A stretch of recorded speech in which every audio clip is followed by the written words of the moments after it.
72시간이면 미국이 멈춥니다. 백악관에서 26년간 대통령 3명에게 직보한 전직 NSC 정보관이 워싱턴 비공개 포럼에서 폭탄 발언을 했습니다. 한국이 공장 문을 잠그는 순간 실리콘밸리의 모든 AI가 멈추고 펜타곤의 무인 전투기는 눈과 귀를 잃습니다. 워싱턴이 발칵 뒤집혔습니다. 15명의 미국 최상위 안보 엘리트들은 비웃었습니다. 하지만 브리핑이 끝났을 때 웃고 있는 사람은 단 한 명도 없었습니다.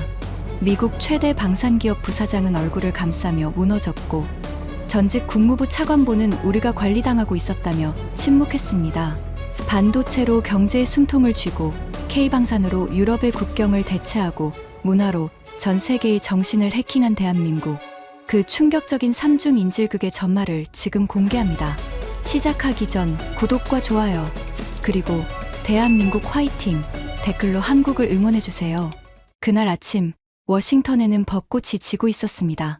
저는 이듬머서 전략국제문제연구소 CSIS의 최연소 수석연구원이자 미국 3대 방산컨설팅 그룹 머서앤드파트너스 창업자의 아들입니다.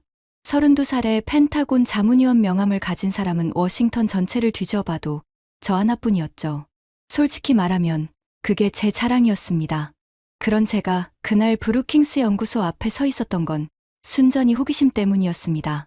아버지가 전날 저녁 식사 자리에서 수저를 내려놓으며 이런 말씀을 하셨거든요.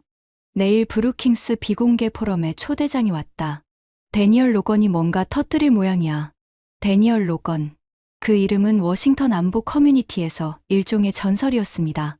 백악관 국가안보회의, 그러니까 NSC에서 무려 26년을 근무한 한반도 정책국장 출신, 대통령 3명에게 직접 보고서를 올린 인물이죠. 은퇴한 지 2년이 지났는데도 여전히 국방부, 고위 관료들이 그의 전화를 받으면 자세를 고쳐 앉는다는 소문이 돌 정도였습니다. 하지만 저는 솔직히 그런 종류의 사람들에게 큰 감흥이 없었습니다. 아무리 전설이라 해도 은퇴한 관료는 은퇴한 관료일 뿐이니까요. 브루킹스 연구소 정문을 지나 지하 1층으로 내려가는 계단은 생각보다 좁고 어두웠습니다.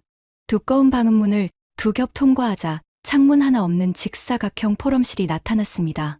천장에 매립된 형광등이 차가운 푸른빛을 내리쬐고 있었고 묵직한 참나무 테이블 위로 보안 서약서가 한 장씩 놓여 있었습니다. 공기 중에는 오래된 카펫 냄새와 갓 내린 커피향이 뒤섞여 있었죠. 이미 14명이 자리를 잡고 있었습니다. 저는 참석자 명단을 훑어보며 속으로 감탄했습니다. 아무나 부른 게 아니었습니다. 펜타곤 합참 전략분석관, 전직 국무부 동아시아 차관보, 독일 마셜펀드 객원연구원, 싱가포르 외교관 출신, 스웨덴 국방연구소 파견연구원, 심지어 UAE 안보정책연구원까지 15명 전원이 각자의 분야에서 최소 20년 이상 경력을 가진 사람들이었습니다. 그 중에서도 유독 존재감이 큰 두 사람이 있었습니다. 테이블 한쪽 끝에 앉은 리처드 헤일, 미국 최대 방산기업 로키드의 전략기획 부사장이었죠. 크고 붉은 얼굴에 은발이 빛나는 이 남자는 워싱턴에서 가장 목소리가 큰 방산 로비스트로 악명이 높았습니다. 폴란드 전차 입찰에서 한국에 밀렸다는 소문이 돌던 시절이라 그런지 그의 두 눈에는 어딘가 사나운 기운이 서려 있었습니다. 맞은편에는 브렌다 콜린스, 전직 국무부 동아시아 태평양 차관보 출신으로 워싱턴 사교계에서는 아이스 퀸이라 불리는 여성이었습니다. 항상 완벽하게 다린 회색 정장에 진주 귀걸이를 달고 상대를 쳐다볼 때 유리알 같은 눈동자가 미동도 하지 않는 것으로 유명했죠. 한국을 관리 자산이라 부르는 것으로도 잘 알려져 있었습니다. 저는 테이블 중간쯤에 앉아 커피를 한 모금 홀짝였습니다. 진한 에스프레소 향이 코끝을 스쳤습니다. 옆자리에 앉은 나디아 파텔이 고개를 돌려 작게 인사했습니다. 브루킹스의 인도태평양 선임연구원이었죠. 인도계 미국인 특유의 차분하고 분석적인 눈빛이 인상적인 여성이었습니다. 오전 9시 정각, 묵직한 방음문이 천천히 열렸습니다. 데니얼 로건이 들어섰습니다. 첫인상은 솔직히 실망스러웠습니다. 170cm 남짓한 키에 회색 머리카락이 듬성듬성 남아있는 마른 체구의 남자. 비싼 양복 대신 낡은 네이비색 재킷에 넥타이도 매지 않았습니다. 펜타곤의 전설이라기엔 너무 수수했죠.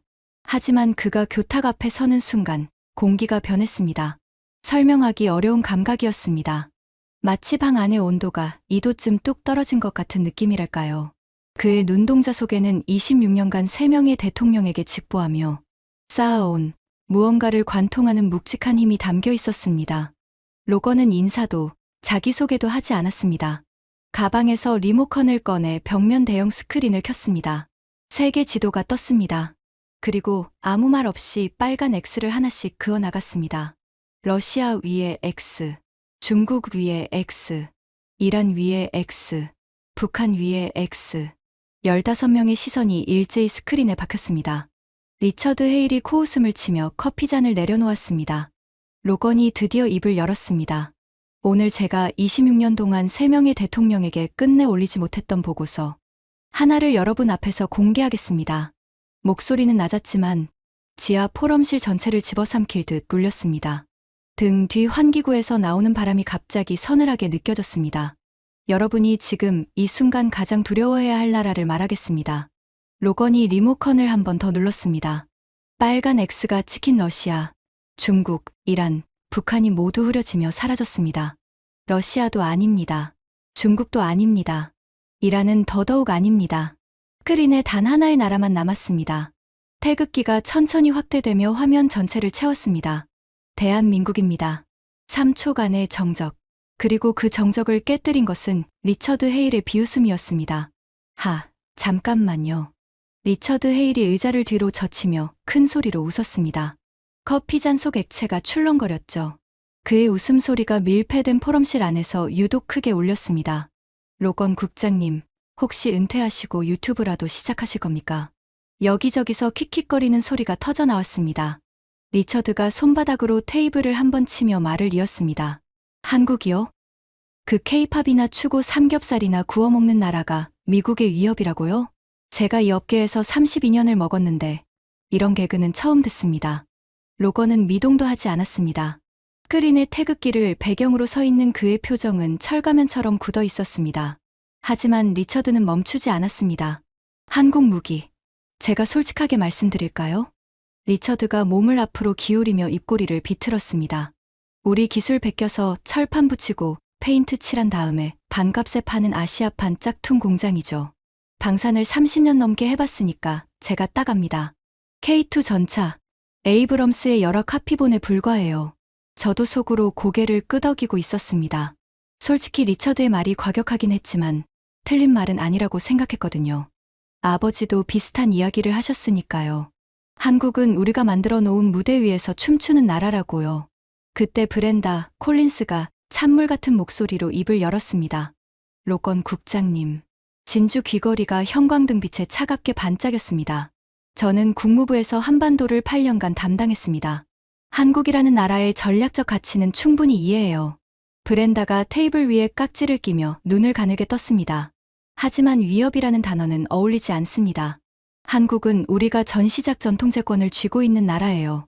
유사시 한국군 총사령관은 미군 사성장군입니다. 그런 나라가 미국의 위협이라고요? 관리 자산이지 위협이 아닙니다. 브렌다의 마지막 단어가 메스처럼 공기를 갈랐습니다. 관리 자산. 저는 그 표현이 꽤 정확하다고 생각했습니다. 마크 리버스, 펜타곤 합참 전략분석관이 손을 들었습니다. 짧게 깎은 머리에 군인 특유의 고든 자세가 인상적인 남자였죠. 데이터로 말씀드리겠습니다. 미국의 연간 국방 예산 8,860억 달러. 한국의 국방 예산은 약 480억 달러입니다. 18배 차이죠. 핵 전력, 항공모함, 전략 폭격기, 글로벌 투사 능력. 어떤 지표를 가져와도 한국이 미국의 위협이 된다는 시나리오는 성립 불가능합니다. 토마스 제닝스가 고개를 끄덕였습니다. 전직 주한미군 대령 출신의 건장한 남자였죠. 그가 굵은 팔을 꼬며 말했습니다. 저는 실제로 한국군과 3년간 같이 근무했습니다. 한국 군인들이 열심히 하는 건 인정합니다. 체력도 좋고 근성도 있어요. 하지만 솔직히 미군 없이 독자적으로 대규모 작전을 수행할 능력은 아직 부족합니다. 훈련 시나리오를 짜봐도 미군 지원 없는 시나리오는 성립이 안 돼요. 캐서린 우, 대만계 미국인 의회 조사국 분석관이 차분하게 덧붙였습니다. 인도태평양 전략에서 진짜 핵심 변수는 대만 해협입니다. 한국의 전략적 중요성을 부정하는 건 아니지만 미국의 존망이 걸린 건 타이완이지 한국이 아닙니다. 로건 국장님께서 한국의 중요성을 강조하시는 건 이해하겠지만 위협이라는 프레임은 과장이 아닐까요? 15명 중 14명이 고개를 끄덕이거나 비웃거나 팔짱을 끼고 있었습니다. 리처드 헤일이 주머니에서 스마트폰을 꺼내 화면을 들여다보기 시작했습니다. 대놓고 브리핑을 무시하는 행동이었죠. 브렌다, 콜린스는 입술에 옅은 냉소를 띤 채 볼펜을 돌리고 있었습니다. 저도 팔짱을 끼고 의자 등받이에 몸을 기댔습니다. 속으로 이렇게 생각했죠. 로건 국장님, 오늘 커리어의 마지막 신뢰가 날아가시는 건 아닌지 모르겠군요. 하지만 로건의 얼굴에는 당황이나 분노가 단 한 겹도 없었습니다. 오히려 이 모든 반응을 예상하고 있었다는 듯 아주 느릿하게 고개를 끄덕였습니다. 그리고 리처드 헤이를 똑바로 바라보며 입을 열었습니다. 리처드 씨. 단 2단어에 실린 무게감이 리처드의 스마트폰을 내려놓게 만들었습니다. 지금 손에 들고 계신 그 스마트폰 안에 들어간 메모리 칩이 어디서 만들어졌는지 아십니까? 리처드가 눈을 찌푸렸습니다. 로건이 답을 기다리지 않고 이어갔습니다. 당신 회사가 납품하는 F-35의 핵심, 전자전 시스템에 탑재된 고대역폭 메모리가 어느 나라에서 오는지 아십니까? 리처드의 입술이 미세하게 떨렸습니다. 하지만 여전히 대답하지 않았죠. 그리고 3주 전 당신 회사가 폴란드 차기 전차 사업에서 누구에게 졌는지 포럼실의 공기가 통째로 얼어붙었습니다. 리처드 헤일의 붉은 얼굴이 한 톤 더 붉어지는 것이 보였습니다. 주먹을 꽉 쥐었다가 풀기를 반복하고 있었죠. 로건은 리처드에게서 시선을 거두지 않은 채 나지막하게 말했습니다. 비웃으셔도 좋습니다. 30분 후에도 웃을 수 있으시다면요. 그리고 스크린을 끄더니 벽면에 걸린 화이트보드 앞으로 성큼성큼 걸어갔습니다. 로건이 마커를 집어들었습니다. 검은 잉크 냄새가 포럼실에 번졌습니다. 그리고 화이트보드에 우리 중 누구도 읽을 수 없는 글자를 3개 적었습니다. 한국어였습니다. 한, 인, 불도저.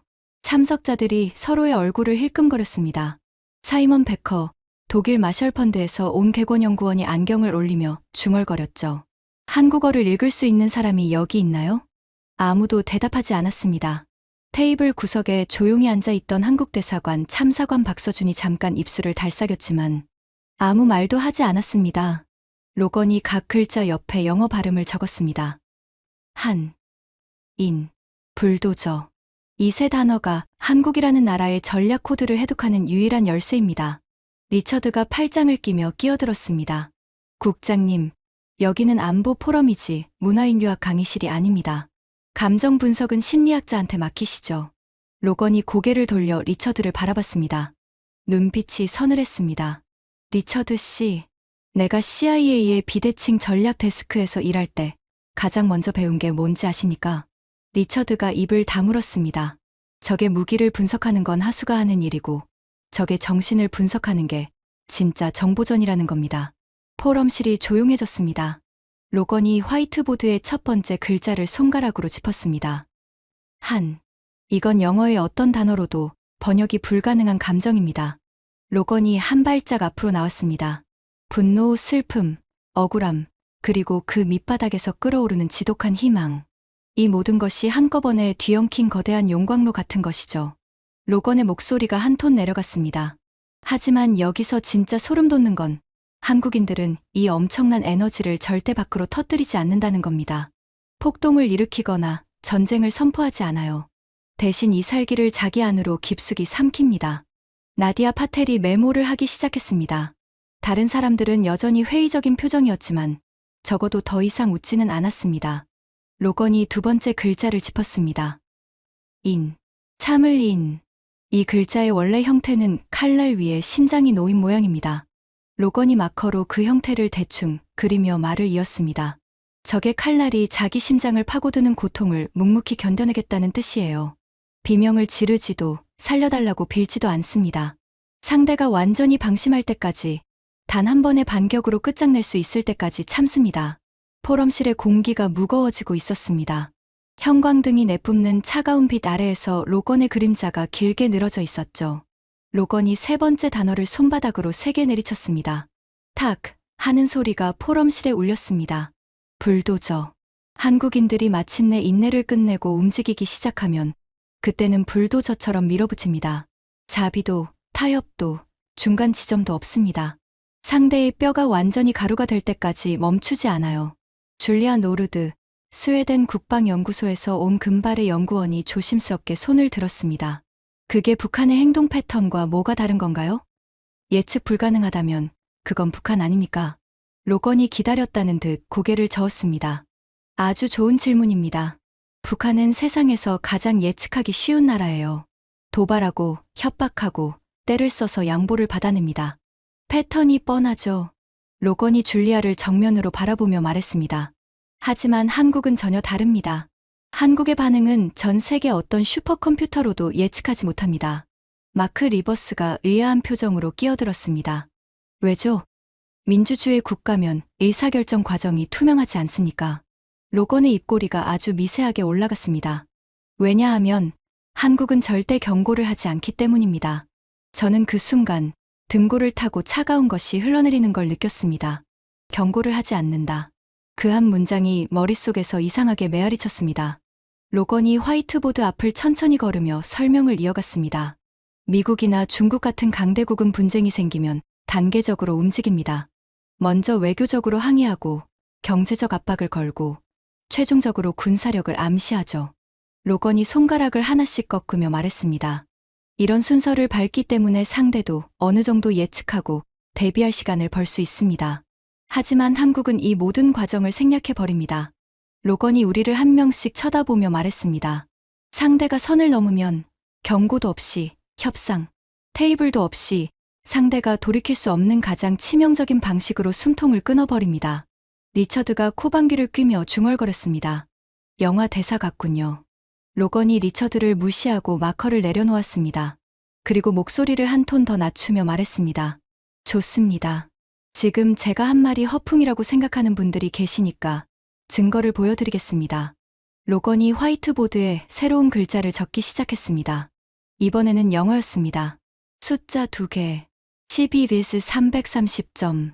지금부터 보여드릴 것은 수백 년 전 동아시아의 바다가 피로 물든 날의 이야기입니다. 그런데 이건 단순한 옛날 이야기가 아닙니다. 로건이 우리를 향해 돌아섰습니다. 그의 눈빛이 마치 사냥감을 포착한 매의 눈처럼 날카롭게 빛나고 있었습니다. 이 패턴이 지금 이 순간에도 정확히 작동하고 있다는 걸 앞으로 30분 안에 증명하겠습니다. 저는 다리를 꼬고 있던 자세를 풀고 무의식적으로 자세를 고쳐 앉았습니다. 심장이 조금 빨라진 걸 느꼈지만 그건 인정하고 싶지 않았습니다. 당시 동아시아 최강의 군사력을 자랑하던 제국이 한반도에 쳐들어왔습니다. 로건이 화이트보드에 한반도의 윤곽을 대충 그렸습니다. 조선의 정규군은 순식간에 무너졌습니다. 수도가 함락됐고 왕은 북쪽으로 도망쳤죠. 침략자들은 완벽한 승리를 확신했습니다. 토마스 제닝스가 고개를 갸웃거렸습니다.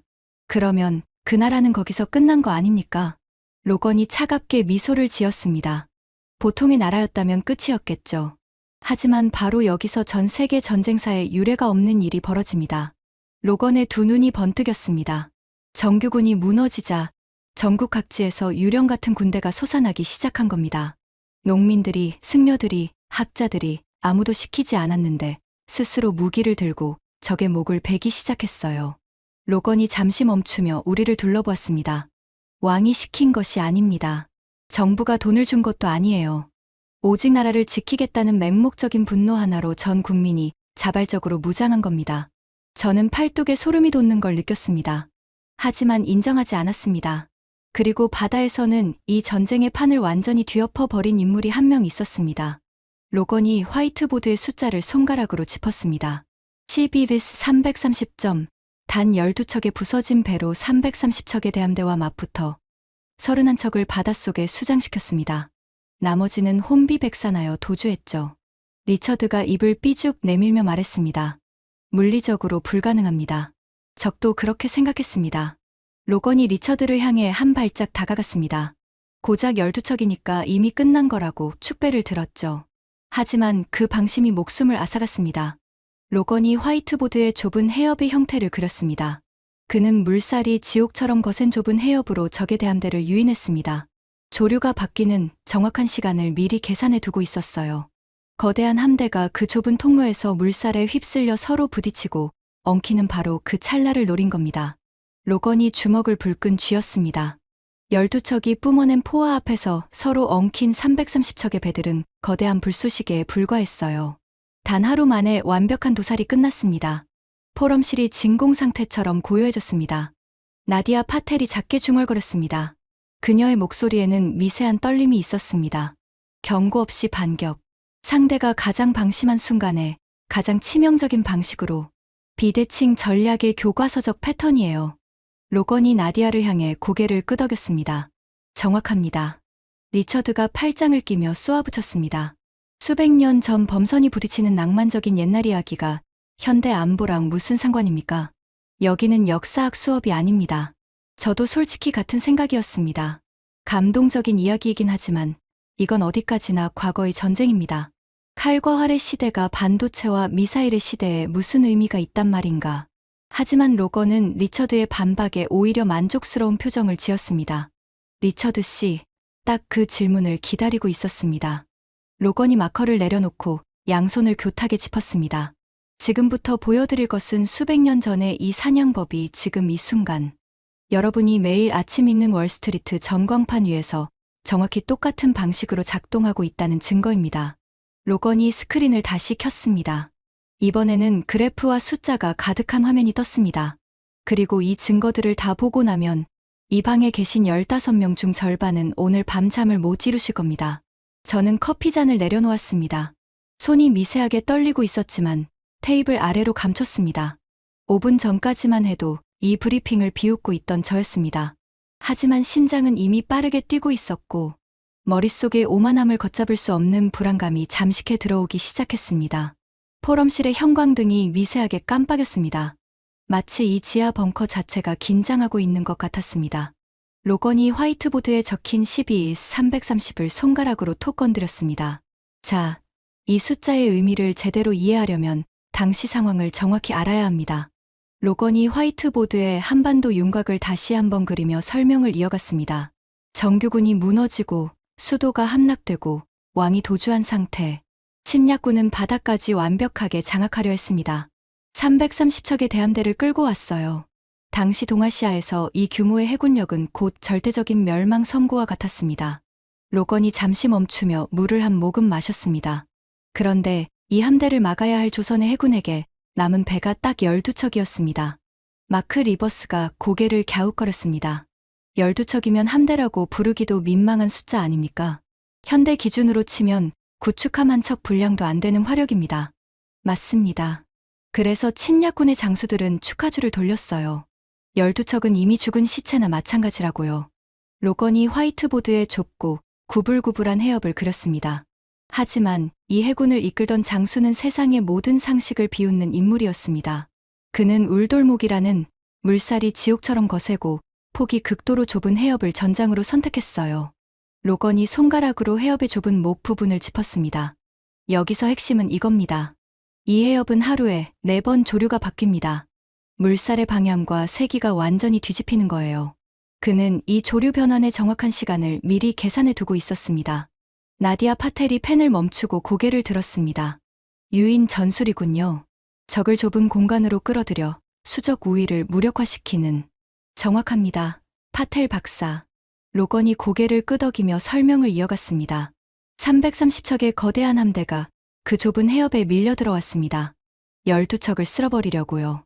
하지만 좁은 통로에서는 330척이나 30척이나 한 번에 전개할 수 있는 전력은 똑같습니다. 뒤에 있는 300척은 앞에 막혀서 구경만 해야 하는 거죠. 로건이 주먹으로 화이트보드를 탕 쳤습니다. 그리고 조류가 바뀌는 바로 그 찰나의 순간 12척이 일제히 포문을 열었습니다. 포럼실이 숨을 죽였습니다. 거센 역류에 휩쓸려 서로 부딪히고 엉킨 적의 배들은 움직일 수조차 없었어요. 12척의 집중 포화 앞에서 그들은 그저 거대한 불쏘시개에 불과했습니다. 로건이 목소리를 낮췄습니다. 단 하루입니다. 하루 만에 31척이 바닷속으로 가라앉았고 나머지 함대는 전의를 완전히 상실한 채 도주했습니다. 이 한 번의 전투로 침략군의 보급로가 완벽하게 차단됐고 반도 한가운데서 고립된 그들의 거대한 육군은 말라 죽기 시작했어요.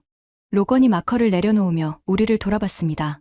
결국 이 전쟁은 침략군의 패배로 끝났습니다. 12척이 330척의 대함대를 박살낸 그 하루가 전쟁 전체의 흐름을 뒤집어 버린 겁니다. 제가 자신도 모르게 질문을 던졌습니다. 그런데 왜 적이 가장 깊숙이 들어올 때까지 기다린 겁니까? 더 일찍 요격하는 게 합리적이지 않습니까? 로건이 저를 뚫어지게 바라봤습니다. 처음으로 그 눈동자 속에서 뭔가 만족스러운 빛이 스쳤습니다. 아주 좋은 질문입니다. 머서 연구원. 로건이 화이트보드의 세 단어를 다시 가리켰습니다. 인, 불도저. 그가 일찍 나서서 적과 정면 승부를 벌였다면 12척은 순식간에 박살났을 겁니다. 하지만 그는 참았어요. 적이 완벽한 승리를 확신하며 가장 깊숙한 곳까지 들어올 때까지요. 로건의 목소리가 뱀처럼 낮게 깔렸습니다. 상대가 가장 자만하고 가장 방심하고 가장 무방비 상태가 되는 바로 그 순간을 기다린 겁니다. 그리고 단 한 번의 공격으로 끝장을 냈어요. 로건이 한 발짝 앞으로 나왔습니다. 이것이 한국식 비대칭 전략의 원형입니다. 절대 먼저 이빨을 드러내지 않는다. 절대 경고하지 않는다. 상대가 스스로 지옥 속으로 걸어 들어오는 그 순간까지 숨죽여 기다렸다가 단 한 번의 일격으로 씨를 말려버린다. 리처드 헤일이 의자를 삐걱거리며 움직였습니다. 아까만큼의 여유는 없었지만 여전히 입꼬리에 비웃음을 매달고 있었죠. 감동적인 역사 수업이었습니다, 국장님. 하지만 이건 수백 년 전 범선이 부딪히는 시대의 이야기입니다. 지금은 AI와 극초음속 미사일의 시대예요. 칼과 활 시대의 전술이 21세기에 무슨 의미가 있습니까? 저도 속으로 같은 생각을 하고 있었습니다. 하지만 그때 나디아 파텔이 조심스럽게 입을 열었습니다. 잠깐만요. 15명의 시선이 일제히 나디아에게 쏠렸습니다. 그녀는 자기 앞에 노트를 들여다보며 천천히 말했습니다. 저는 브루킹스에서 비대칭 전략을 7년째 연구하고 있습니다. 그리고 방금 로건 국장님이 설명하신 패턴은 제가 아는 어떤 국가의 전략 행동 모델과도 일치하지 않아요. 나디아가 고개를 들어 로건을 바라봤습니다. 경고 없는 반격. 상대의 최대 방심 시점에 최대 타격. 이건 비대칭 전략의 교과서적 패턴이긴 하지만 이걸 국가 단위에서 일관되게 실행하는 나라는 제 연구에서 본 적이 없습니다. 나디아가 메모장을 한 장 넘기며 말했습니다. 만약 이 패턴이 수백 년 전뿐 아니라 현대에도 반복되고 있다면 그건 단순한 우연이 아니라 문화적으로 내재된 전략 코드라는 뜻이 되는데요. 나디아가 로건을 정면으로 바라보며 물었습니다. 현대 사례가 있습니까? 로건의 입꼬리가 올라갔습니다. 기다렸다는 표정이었습니다. 있습니다. 그것도 여러분 모두가 뉴스에서 직접 본 사건으로요. 로건이 리모컨을 집어들고 스크린을 켰습니다. 화면에 거대한 반도체 공장의 항공사진이 떴습니다. 반도체. 로건이 스크린의 항공사진을 가리키며 말했습니다. 이것이 현대 산업의 쌀이자 리처드 씨 회사가 납품하는 모든 첨단 무기의 심장입니다. 반도체가 없으면 전투기는 뜨지 못하고 미사일은 표적을 잃으며 월스트리트의 모든 서버는 깡통이 됩니다. 로건이 마커를 들고 화이트보드에 두 단어를 적었습니다. 일본, 한국. 몇 년 전 일본이 한국에 대해 아주 치명적인 도발을 감행했습니다. 스크린에 세 가지 화학물질의 이름이 떴습니다. 고순도 불화수소, 포토레지스트, 플루오린 폴리이미드. 이름부터 낯설죠. 하지만 이 세 가지 소재는 반도체의 회로를 깎고 그리는데 절대적으로 필요한 생명수와 같은 물질들입니다. 로건이 손가락 3개를 펴보이며 말했습니다. 문제는 이 소재들의 전 세계 시장을 일본 기업들이 90% 넘게 독점하고 있었다는 겁니다. 일본은 이 세 가지 소재의 한국 수출을 기습적으로 틀어막아 버렸어요. 사이먼 베커가 안경을 올리며 끼어들었습니다. 무역 분쟁이죠. 당시 유럽 언론에서도 크게 다뤘습니다. 한국 경제의 아킬레스건을 일본이 정확히 찔렀다고 평가했었죠. 맞습니다. 일본의 계산은 완벽해 보였습니다. 로건이 스크린에 당시 서구 언론의 헤드라인들을 띄웠습니다. 한국 반도체 산업, 소재 의존도에 덫에 걸리다. 아시아의 거인, 일본의 칼날 앞에 무릎 꿇나. 한국 반도체 신화의 종말. 일본 정치인들의 계산은 이랬습니다. 한국에는 대체할 곳이 없다. 짧게는 몇 주, 길어야 서너 달 안에 한국의 거대한 반도체 공장들은 멈출 것이고 천문학적인 적자를 견디지 못한 한국은 결국 무릎을 꿇고 항복할 것이다. 로건이 우리를 둘러봤습니다. 서구의 애널리스트들도 같은 예측을 했습니다. 한국이 일본 대사관 앞에서 시위를 하거나 외교적으로 구걸하거나 엄청난 양보를 제안할 거라고요. 로건이 잠시 멈추며 물을 한 모금 마셨습니다. 그리고 화이트보드에 세 단어를 다시 가리켰습니다. 자, 여기서 아까 말했던 한국의 전략 코드를 떠올려 보십시오. 로건의 목소리가 한 톤 내려갔습니다. 보통의 나라라면 어떻게 했을까요? 즉시 일본 대사를 불러들여 책상을 내리치고 대규모 무역 보복을 선언하며 유엔에 호소하고 국제 여론전을 벌였겠죠. 로건이 한 발짝 앞으로 나왔습니다. 하지만 한국이 어떻게 반응했는지 아십니까? 15명 중 누구도 대답하지 못했습니다. 침묵했습니다. 제가 의아해서 되물었습니다. 침묵이라고요? 국가 경제의 심장이 멈추게 생겼는데 그냥 가만히 있었다는 겁니까? 표면적인 외교 항의야 당연히 있었죠. 하지만 일본이 기대했던 그리고 전 세계가 예상했던 굴욕적인 항복이나 폭발적인 보복은 없었습니다. 로건의 눈이 번뜩였습니다. 한국은 일본을 향해 곧장 주먹을 뻗지 않았어요. 대신 고개를 숙이고 아주 기괴할 정도로 조용히 자국의 실험실 안으로 들어갔습니다. 로건이 화이트보드에 인자를 손가락으로 짚었습니다. 이게 바로 참을인입니다. 적의 칼날이 심장을 파고드는데 비명을 지르는 대신 그 칼날을 묵묵히 몸으로 받아낸 거예요. 브렌다 콜린스가 처음으로 자세를 바꿨습니다. 팔짱을 풀지는 않았지만 고개를 약간 앞으로 기울였죠. 일본은 축배를 들었습니다. 로건이 씁쓸하게 웃었습니다.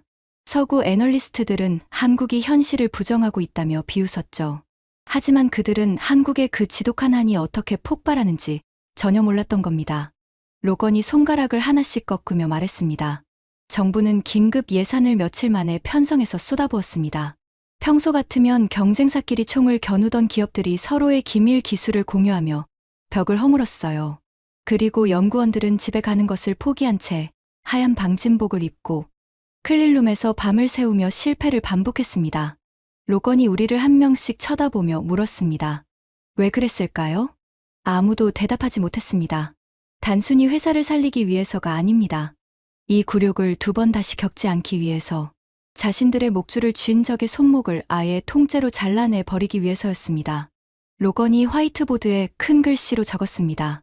11개월. 채 1년도 걸리지 않았습니다. 로건이 마커를 내려놓으며 담담하게 말했습니다. 한국이 고순도 불화수소의 핵심 등급, 국산화에 성공했습니다. 일본이 수십 년에 걸쳐 쌓아올린 기술 장벽을 단 11개월 만에 잠도 안 자고 미친 듯한 집념으로 갈아마셔버린 겁니다.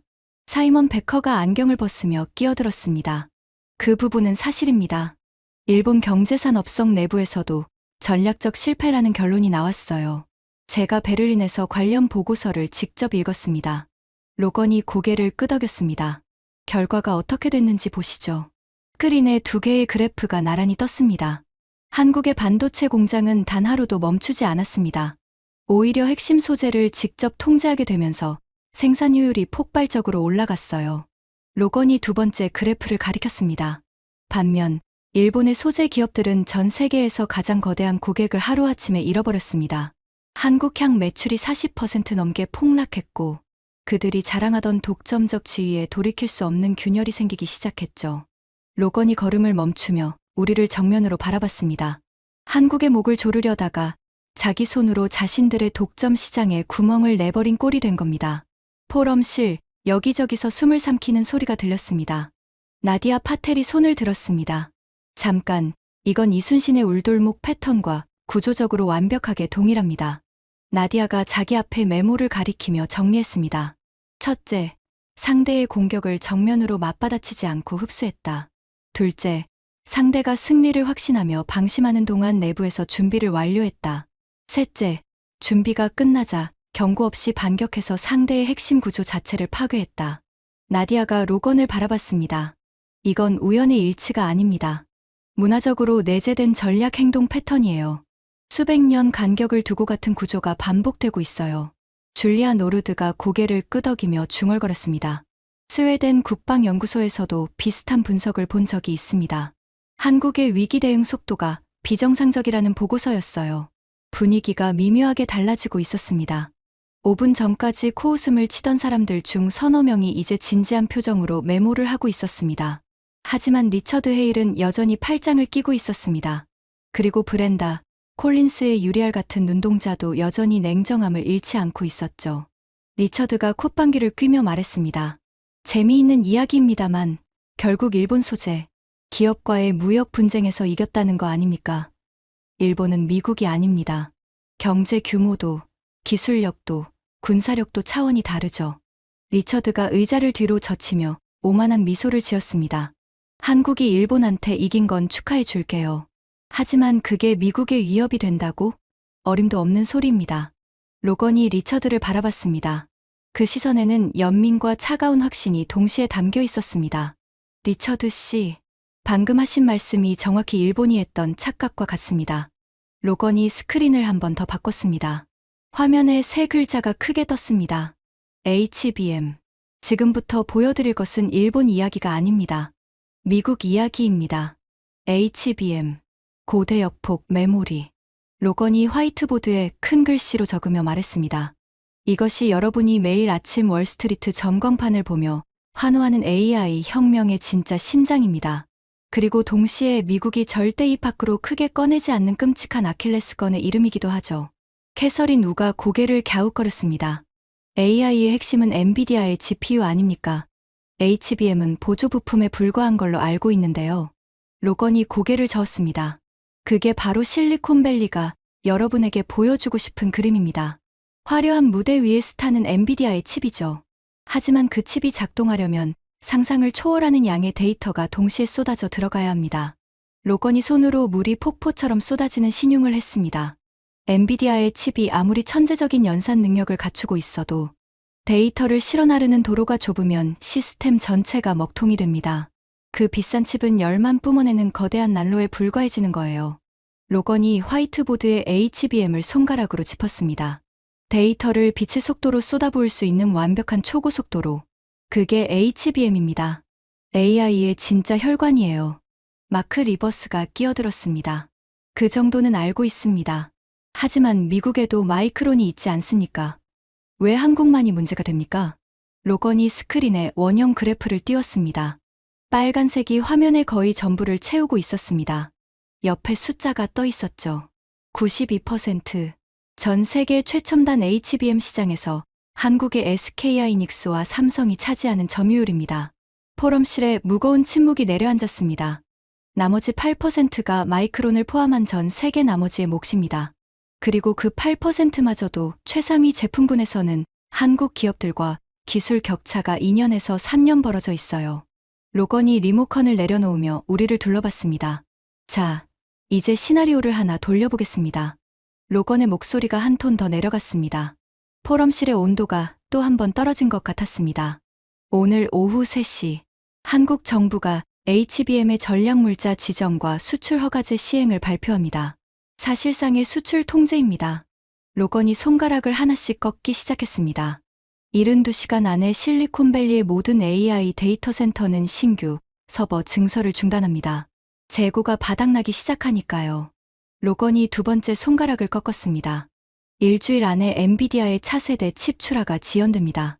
HBM이 없으면 칩을 조립할 수 없으니까요. 세 번째 손가락.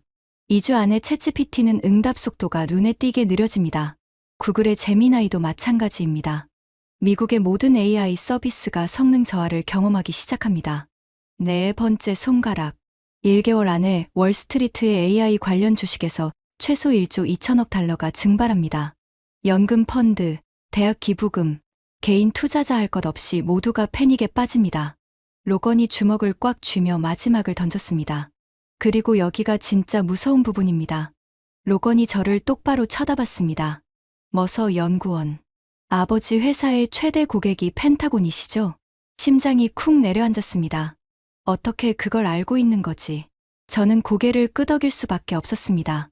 펜타곤의 차세대 무인전투기 프로그램, 자율주행 드론 편대, AI 기반 전장관리 시스템. 이 모든 것이 HBM 없이는 작동하지 않습니다. 로건이 걸음을 멈추며 선언했습니다. 한국은 미사일 버튼을 누를 필요가 없어요. 공장 문을 걸어 잠그고 침묵하는 것만으로 초강대국, 미국의 경제적 심장과 군사적 두뇌를 동시에 멈출 수 있는 겁니다. 포럼실이 묘지처럼 고요해졌습니다. 저는 손이 떨리는 걸 느꼈습니다. 커피잔을 집으려다가 포기하고 무릎 위에 손을 올려놓았죠. 옆에 앉은 나디아의 얼굴이 창백해져 있었습니다. 그때 브렌다 콜린스가 움직였습니다. 지금까지 팔짱을 끼고 냉소적인 미소를 유지하던 그녀가 처음으로 팔짱을 풀었습니다. 노트북을 열어 뭔가를 검색하기 시작했습니다. 화면에 비친 것은 HBM 관련 시장 점유율 데이터였습니다. 브렌다의 입술이 미세하게 떨렸습니다. 하지만 그녀는 아무 말도 하지 않았습니다. 마크 리버스가 군인 특유의 직설적인 말투로 물었습니다. 로건 국장님, 그 시나리오는 최악의 경우를 가정한 것 아닙니까? 한국이 실제로 그런 행동을 할 유인이 있습니까? 한국도 미국 시장에 의존하고 있으니까요. 좋은 지적입니다. 로건이 고개를 끄덕였습니다. 한국이 실제로 HBM 수출을 중단할 가능성은 극히 낮습니다. 상호 의존이니까요.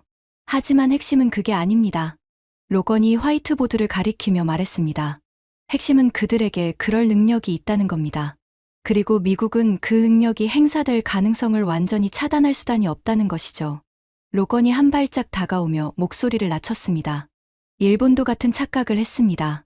한국이 우리한테 의존하고 있으니까 감히 반격하지 못할 거라고요. 결과가 어땠습니까? 포럼실에 짧은 침묵이 흘렀습니다. 우리가 통제하고 있다고 믿었던 첨단 산업의 가장 깊숙하고 내밀한 목줄을 그들이 쥐고 있었습니다. 아무도 모르게, 아무런 경고도 없이. 하산 알리, UAE 안보정책연구원이 조심스럽게 손을 들었습니다. 저도 하나 덧붙여도 되겠습니까? 로건이 고개를 끄덕였습니다. 지금 중동에서도 비슷한 현상이 벌어지고 있습니다. UAE와 사우디가 AI 인프라에 대규모 투자를 하고 있는데 데이터 센터 구축에 필요한 HBM 물량 확보가 최대 병목이에요. 그리고 그 물량의 대부분이 한국에서 옵니다. 하산이 양손을 벌리며 말했습니다. 중동의 국부 펀드들도 사실상 한국의 반도체 공급에 종속되어 가고 있는 겁니다. 제임스 오닐, 호주 전략정책연구소 파견 연구원이 고개를 끄덕였습니다. 호주도 사정이 비슷합니다. 인도태평양 AI 감시 네트워크를 구축하려는데 핵심 부품 조달이 전부 한국 쪽으로 수렴돼요. 로건이 만족스러운 표정으로 스크린을 바꿨습니다. 보십시오. 미국만이 아닙니다. 유럽, 중동, 아시아 태평양. 전 세계의 AI 혁명이 사실상 한반도의 2개 공장에 의존하고 있는 겁니다. 리처드 헤일의 표정이 처음으로 흔들렸습니다. 팔짱을 끼고 있던 팔이 미세하게 떨린 것을 저는 분명히 봤습니다. 하지만 그는 여전히 입을 꼭 다물고 있었죠. 로건이 화이트보드로 돌아서며 말했습니다. HBM이라는 반도체로 미국 AI의 혈관을 틀어쥐었습니다. 경제의 숨통은 이미 그들의 손에 넘어간 거예요. 로건이 잠시 멈추더니 우리를 쳐다봤습니다. 하지만 이건 눈에 보이는 경제 영역일 뿐입니다. 로건의 눈빛이 날카로워졌습니다. AI가 뇌라면 그 뇌가 내리는 명령을 실행할 진짜 피와 살이 튀는 전장에서는 무엇이 필요합니까? 로건이 시선을 리처드 헤일에게 고정했습니다. 총과 전차와 포탄입니다. 그리고 이 영역에서 지금 벌어지고 있는 일은 리처드 씨, 당신이 가장 잘 아실 겁니다. 리처드의 붉은 얼굴에서 핏기가 한 톤 빠지는 게 보였습니다. 로건이 스크린에 유럽 지도를 띄웠습니다. 나토 회원국들이 파란색으로 표시되어 있었죠. 냉전이 끝나고 지난 30년 동안 유럽의 강대국들은 무엇을 했습니까? 로건이 직접 답했습니다. 독일은 거대한 전차 공장들의 문을 닫았습니다. 프랑스는 무기 생산 라인을 축소했고 영국은 육군 병력을 역사상 최저 수준으로 깎아버렸죠. 전쟁은 영원히 끝났다고 믿은 겁니다. 사이먼 베커가 씁쓸한 표정으로 끼어들었습니다. 독일인으로서 부정하고 싶지만 사실입니다. 분데스베어의 전차 가동률이 한때 30% 아래로 떨어졌었죠. 수리할 부품이 없어서요. 로건이 고개를 끄덕였습니다. 그런 상태에서 유럽 한가운데서 진짜 전쟁이 터져버렸습니다. 스크린의 유럽 지도 동쪽이 붉게 물들었습니다. 포탄이 바닥난 유럽 국가들은 패닉에 빠졌어요. 다급해진 나토 국가들이 미국과 독일의 방산업체 문을 두드렸습니다. 로건이 리처드를 쳐다봤습니다. 결과가 어땠습니까? 리처드가 입술을 꽉 깨물었습니다. 아무 말도 하지 않았죠. 로건이 대신 답했습니다. 미국의 방산업체들은 생산 라인을 다시 가동하는 데만 최소 36개월이 필요하다고 답했습니다. 독일의 녹슨 공장들은 부품이 없어서 허덕이고 있었고요. 로건이 손바닥으로 교탁을 탕쳤습니다. 무기를 당장 달라고 아우성치는데 잘난 서구의 방위산 업체들은 납기를 맞출 능력 자체가 증발해버린 겁니다. 로건이 스크린의 동유럽 지역을 손가락으로 짚었습니다. 바로 그 절망적인 순간 유럽의 앞마당에 유령 같은 그림자가 드리워졌습니다. 스크린에 거대한 수송선의 사진이 떴습니다. 갑판 위에 카키색 전차들이 빼곡하게 실려 있었죠. 폴란드가 누구의 손을 잡았는지 아십니까? 미국도, 독일도, 프랑스도 아니었습니다. 로건이 스크린을 한 번 더 바꿨습니다. 태극기가 그려진 K2 전차의 사진이 크게 떴습니다. 한국이었습니다. 로건의 목소리에 힘이 실렸습니다. 한국은 경고 없이 침투했습니다. 단 몇 달 만에 최첨단 K2 전차 수백 대와 K9 자주포, 천무다연장로켓을 거대한 수송선에 빼곡히 채워 유럽의 항구에 토해냈어요. 로건이 손바닥을 탁 쳤습니다. 서방의 어떤 나라도 불가능하다고 했던 그 압도적인 물량과 납기를 컨베이어 벨트에서 빵을 찍어내듯 증명해버린 겁니다. 성능은 독일제와 동급, 가격은 절반, 납기는 비교조차 할 수 없었습니다. 줄리아 노르드가 자신의 태블릿을 들여다보며 고개를 끄덕였습니다. 사실입니다. 스웨덴 국방연구소에서도 K방산의 유럽 침투 속도에 대한 경고 보고서를 낸 적이 있어요. 예상보다 2년 이상 빨랐다는 결론이었습니다. 로베르토 피오리, 이탈리아 나토 대표부 참사관이 처음으로 입을 열었습니다. 굵은 이탈리아 억양이 섞인 영어였죠. 이탈리아에서도 한국산 방산 장비 도입을 검토하고 있습니다. 사실 검토라기보다는 솔직히 말하면 선택지가 별로 없는 상황이에요. 하산 알리가 다시 손을 들었습니다. 중동도 마찬가지입니다. UAE군이 한국산 K9 자주포를 도입했고 사우디도 한국과 방산 협력을 크게 확대하고 있어요. 로건이 스크린에 세계 지도를 다시 띄웠습니다. 한국 방산 수출국들이 빨간 점으로 표시되어 있었는데 그 점들이 유럽, 중동, 동남아시아, 남미까지 촘촘하게 퍼져 있었습니다.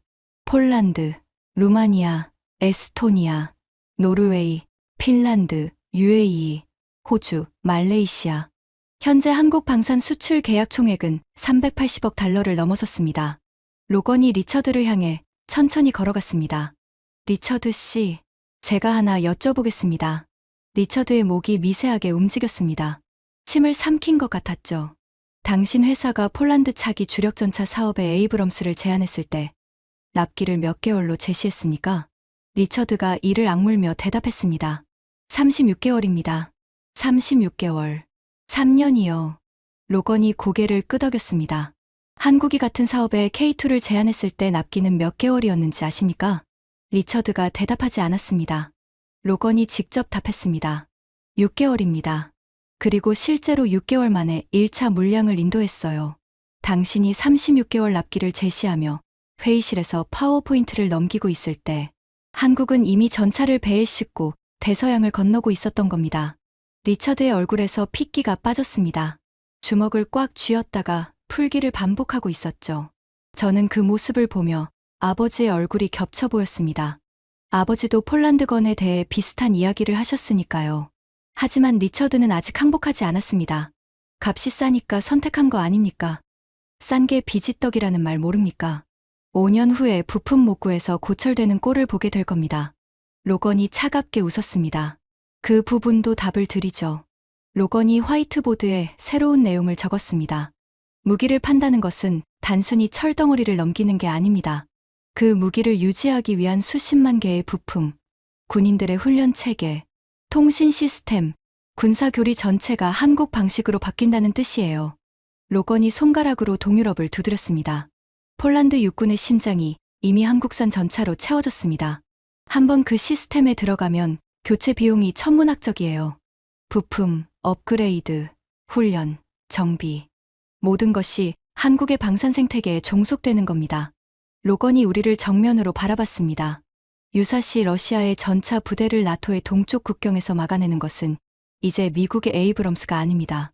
한국이 설계하고 한국의 부품이 들어가고 한국의 정비 매뉴얼로 움직이는 K전차 부대가 된 거예요. 로건이 리처드를 마지막으로 한번 쳐다봤습니다. 나토의 최전선을 한국이 통제하게 되었다는 뜻입니다. 단 한 명의 군인도 파병하지 않고요. 리처드의 입술이 떨렸습니다. 하지만 여전히 말을 하지 않았죠. 포럼실의 분위기가 완전히 달라져 있었습니다. 처음에 비웃음으로 가득하던 공간이 이제는 납처럼 무거운 침묵에 짓눌려 있었습니다. 로건이 잠시 걸음을 멈추더니 목소리를 한 톤 낮추며 말했습니다. 여기서 개인적인 이야기를 하나 하겠습니다. 포럼실의 공기가 다시 한번 변했습니다.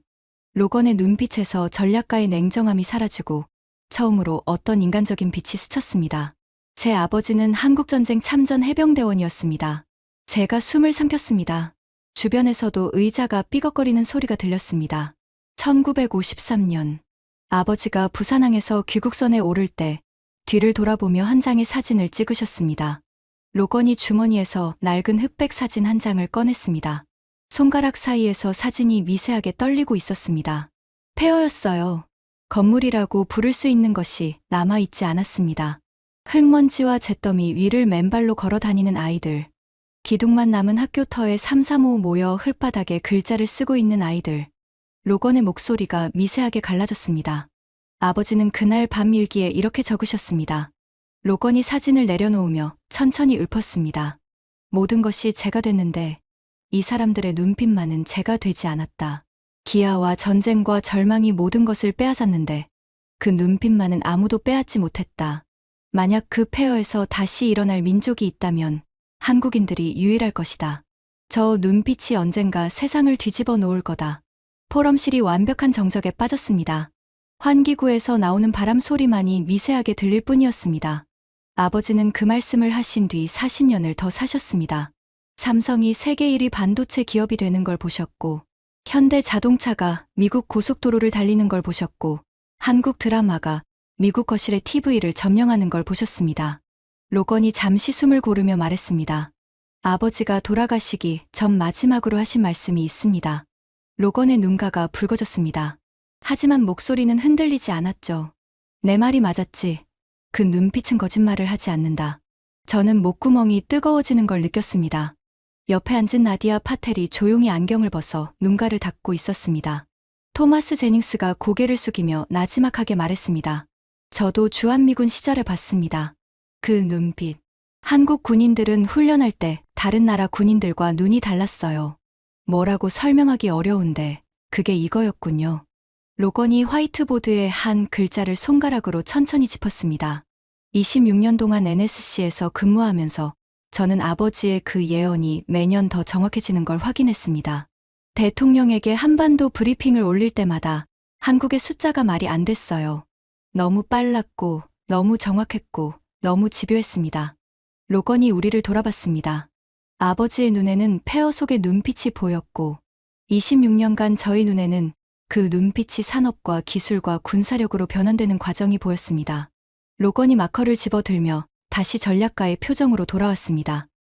자, 감상은 여기까지입니다. 마지막 증거가 하나 남았습니다. 제가 마지막 반격을 시도했습니다. 솔직히 더 이상 반박하기가 어려워지고 있었지만 아직 마지막 카드가 남아있다고 믿었습니다. 로건 국장님, 저는 목소리를 가다듬으며 입을 열었습니다. 반도체와 방사는 인정하겠습니다. 수치가 증명하니까요. 하지만 하드웨어만으로는 패권을 완성할 수 없습니다. 저는 테이블 위에 두 손을 올리며 말했습니다. 진짜 패권은 문화입니다. 전 세계의 상상력을 지배하는 것. 마블, 디즈니, 넷플릭스. 이것은 미국이 만든 플랫폼이고 미국이 설계한 꿈의 공장입니다. 한국의 K-팝이나 드라마가 유행하는 건 인정하지만 그건 일시적인 트렌드에 불과합니다. 비틀즈도 지나갔고 한류도 지나갑니다. 리처드가 처음으로 저를 보며 작게 고개를 끄덕였습니다.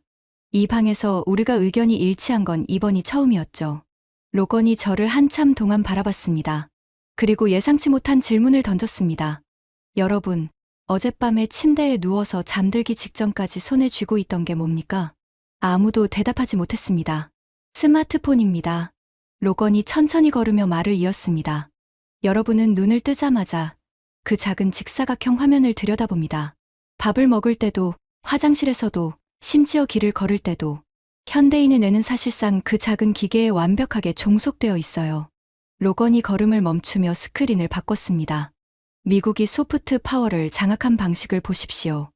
2억 달러라는 천문학적인 돈을 쏟아부어 마블 영웅을 만들고 사람들을 거대한 극장 의자에 앉혀서 2시간 동안 스크린을 올려다보게 만들었죠. 로건이 손가락을 세웠습니다.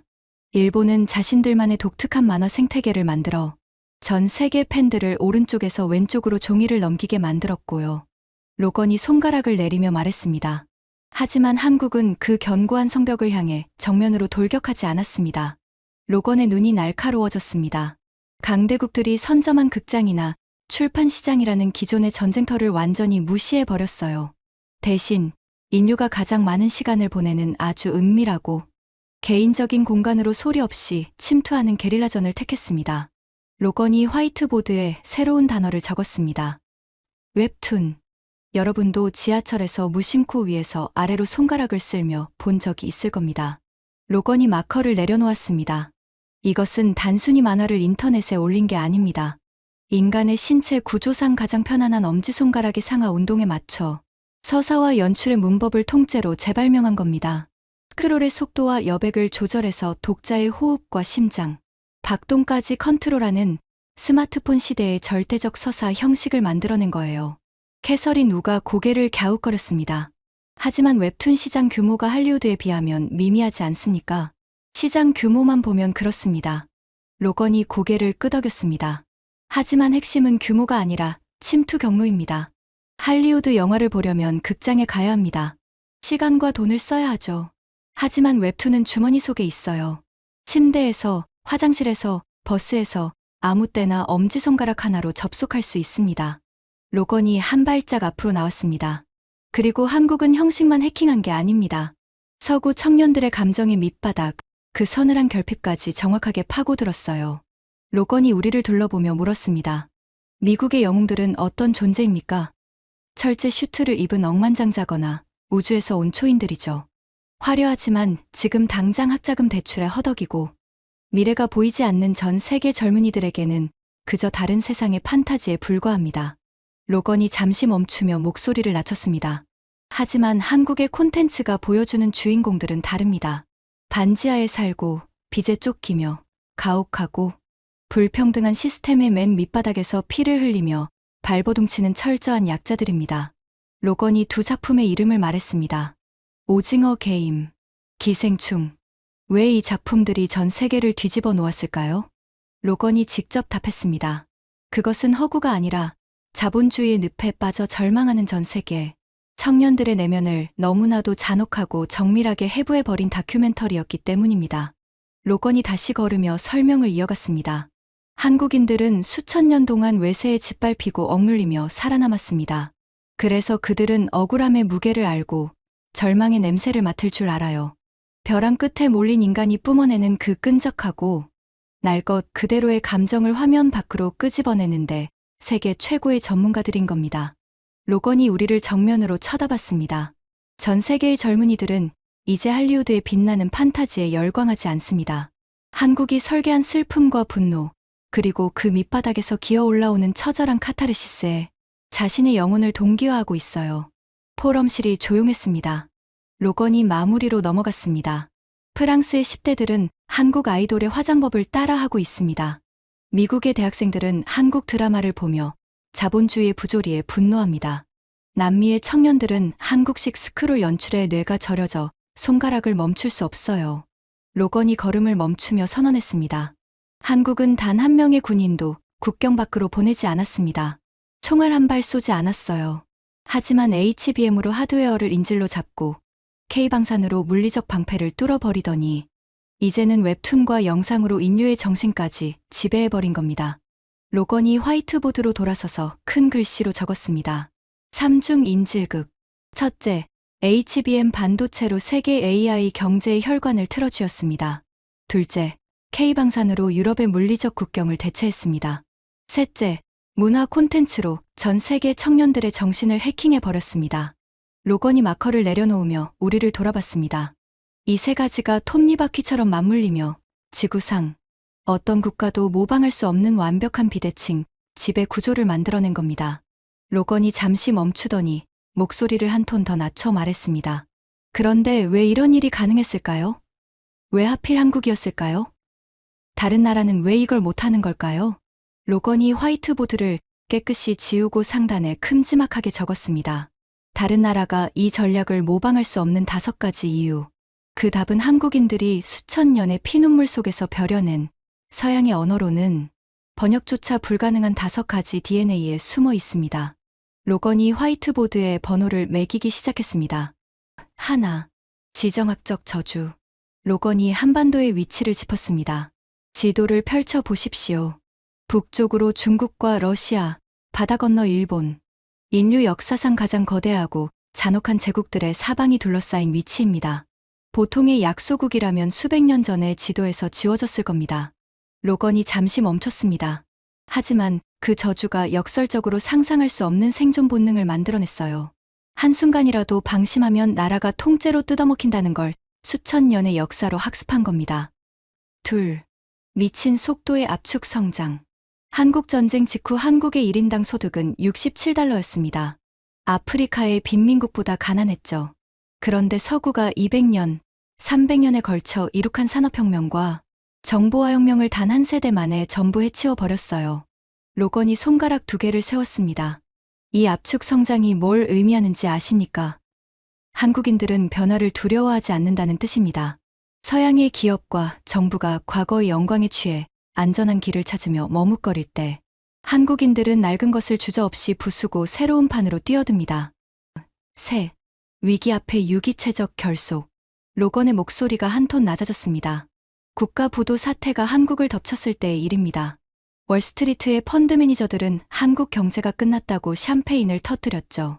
로건이 잠시 멈추며 포럼실을 둘러봤습니다. 하지만 그때 수백만 명의 한국 국민들이 집에서 쏟아져 나오기 시작했습니다. 로건의 목소리에 힘이 실렸습니다. 장롱 속에 숨겨둔 결혼반지, 아기의 돌반지, 십자가 목걸이, 할머니의 금비녀까지 아무도 강요하지 않았는데 스스로 자신들의 금부치를 들고 나와 국가의 빚을 갚는데 헌납했습니다. 단 몇 달 만에 수백 톤의 금이 모였고 한국은 역사상 가장 빠른 속도로 부채를 상환했어요. 줄리아 노르드가 작게 탄성을 내뱉었습니다. 사이먼 베커도 안경 너머로 놀란 표정을 감추지 못했죠. 넷, 한의 승화. 로건이 화이트보드의 첫 번째 글자를 다시 가리켰습니다. 아까 말했던 한이라는 감정.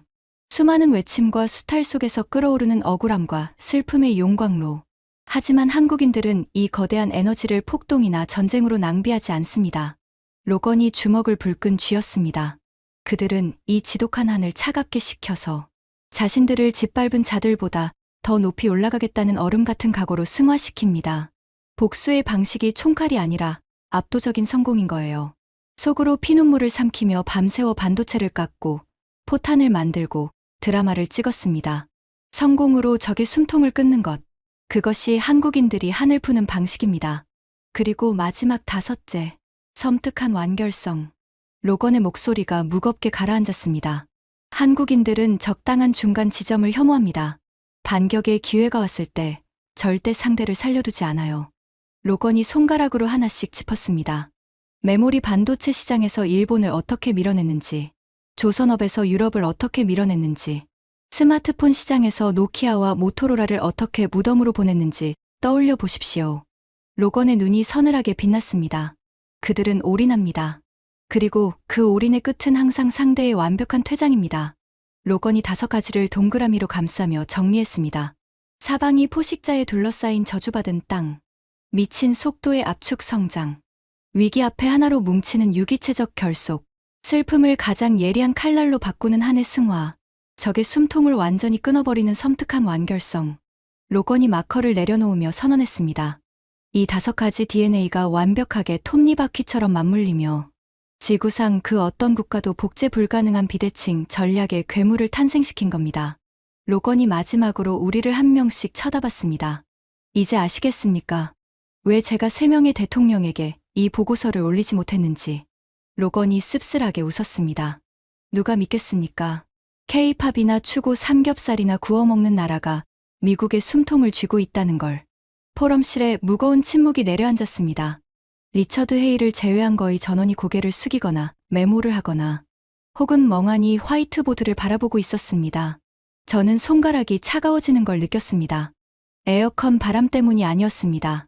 심장이 너무 빠르게 뛰고 있었고 아까 마신 에스프레소의 쓴맛이 목구멍 깊숙한 곳에서 올라오고 있었습니다. 세상이 흔들리고 있었습니다. 제가 32년 동안 믿어왔던 세상의 구조가 이 지하 벙커에서 한 문장씩 무너지고 있었습니다. 로건이 교탁 위에 서류를 정리하며 나지막하게 말했습니다. 자, 여기까지가 증거였습니다. 이제 마지막으로 이 방에 계신 15명 모두에게 드리는 경고입니다. 형광등이 미세하게 깜빡였습니다. 포럼실의 시간이 멈춘 것 같았습니다. 로건이 교탁 앞으로 돌아왔습니다. 서류를 가지런히 정리하더니 양손을 교탁 위에 짚고 우리를 천천히 둘러봤습니다. 아까와는 분위기가 완전히 달랐습니다. 브리핑이 시작되었을 때 이 포럼실은 비웃음과 코웃음으로 가득했습니다.